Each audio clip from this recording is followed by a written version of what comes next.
So I just wanted to show you how this ThinkPad E15 takes half of the time running the same script using Python. The version, it's more or less the same. This is really quick processor, and the price is around 1000 euros.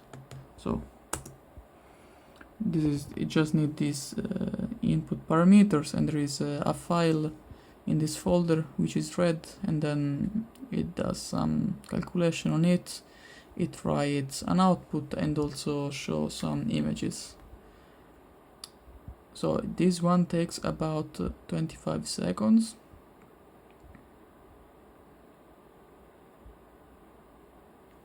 Let me check. Yes, 25. This is the MacBook Air with 16 GB of RAM.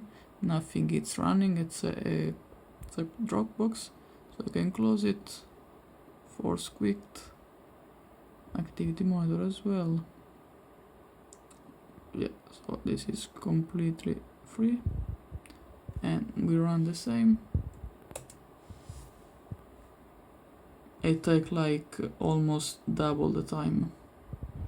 This is plugged as well, of course.